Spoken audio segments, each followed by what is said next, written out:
talking to me now, you know? What's interesting, where a director like Francis, you know, had this stunning career, right, and did actually really interesting work, even when he's doing Rumblefish and those pictures, but you know, kind of stopped working, and I guess he got wealthy on the wine thing. And well, you know, I also think there's there's other things too. You know, I know how much Francis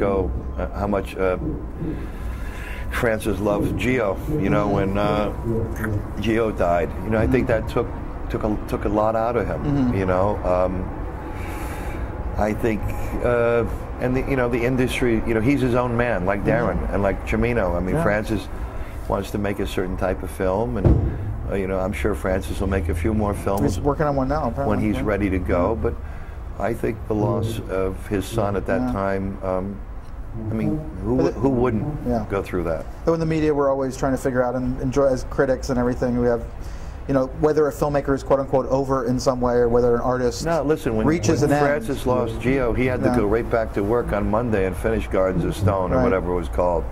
I couldn't have done that. Yeah. You know. Because Stone is another one like that, and I mean, there's such great filmmakers, and you kind of wonder whether there is you would think that everything would ripen as people get older. Well, you know, it's like when we were in Venice and Wim Wenders stood up for us about some politics that went down. That you know, he said, you know, he spoke about some stuff, and he said, "I'll never be a judge on another jury again," and he was sticking up for some stuff with our movie. And I mean, I wrote him a letter. It was very courageous of him to do that, you know. For an American film too. I mean, you know, and he's a filmmaker out of Berlin, you know, and I'm going, wow, look at this guy, doing the right thing. You know, doing the right thing, but also being very courageous and outspoken about it, you know, because he was doing it from his heart, you know. And people are so afraid of not getting their next job or going along with the program, and he rocked the boat. And in my own way, you know, I don't want to rock the boat anymore, but I admire the way he rocked. You know, he rocked the boat with honorable intentions.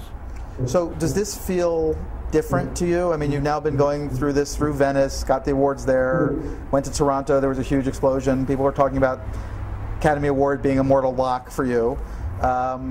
Does it? I mean, as successful as you were, as high profile, as great an actor, it always felt like the praise and the love had a certain kind of, there was always that kind of pullback on it. This one feels like there's just unremitting love. This feels like nothing that I've ever done. You know, I mean, for 20 years, people always say to me, so what's your favorite movie? What's the best movie you ever made? I can honestly say now, the best movie I ever made and the hardest movie I ever made is The Wrestler. And I've never been more proud of anything I've ever done in my life than this movie. But does the feeling from the audience, it's something wonderful. For you? Listen, I've been on the bench for 15 years, not 5, 6, 7, 8, or 10. Right. And it's sort of I have to admit, it's a surreal, scary kind of feeling. It's like, it's a wonderful feeling, but it's also, I'm nervous. I'm fucking nerve-wracked, you know? It's like my legs shake, you know? Well, when the nomination comes and you go to the luncheon, will it feel like you're coming back to family, or will it feel like you're starting a new family? It's new now. It's new. I don't have any anger. I don't have any resentment for. I put myself on the goddamn bench. I'm the one that disassociated myself and misbehaved and wasn't accountable. I'm not that same person anymore. So, it's people like Darren. Darren fought for me to do this movie. They didn't want me. They wanted some other people. Darren went to bat for me. And as long as the people in the industry, they look at guys like Rodriguez and Tony Scott. And Francis and Sean Penn and Darren, and these guys have gracefully given me another chance. So other filmmakers will, you know, who've been afraid of me will go, well, you know, maybe he really has changed.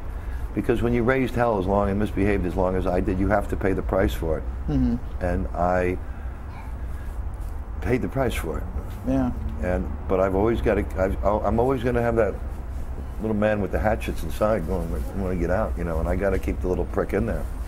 Will more success in the future calm him down, or will it just? No, it's not about success with me. I mean, you know, the most important thing in my whole life really was, you know, my wife and my brother and my dogs, and you know, my dog's 16 and a half years old. I don't have my wife anymore, and I don't have my brother or my grandmother. And you know, so it's like I'm celebrating this without that, and you know, my regret is that if I could have behaved myself, I could have shared this, you know, with them. You know, I need a cigarette. So well, thank you. That's the hard part. Is it's like all about me now. When if I could have done things right, you know, earlier, then I could have shared. Because my brother would have got a hell of a kick out of this. So. But I guess every door that closes, another one opens. You know, I made some. You know, I had, like I said, when I had to do the change, I had to take away a lot of the gangsters I was rolling with, a lot of the bad people, and I've had them. You know, it was not easy for me to make friends that were normal. And I said to my doctor one time, I said, yeah, I got to make friends with normal. And he goes to me like this, what's normal? So, but I'm surrounded with some good people that have my best interest in mind, you know, you know, best intentions. And it was hard for me to get away from hanging out with bad men. Well, they're often more interesting. Yeah, sure. Well, hey. Thank you so much. Thank you, brother. Appreciate it. Thanks.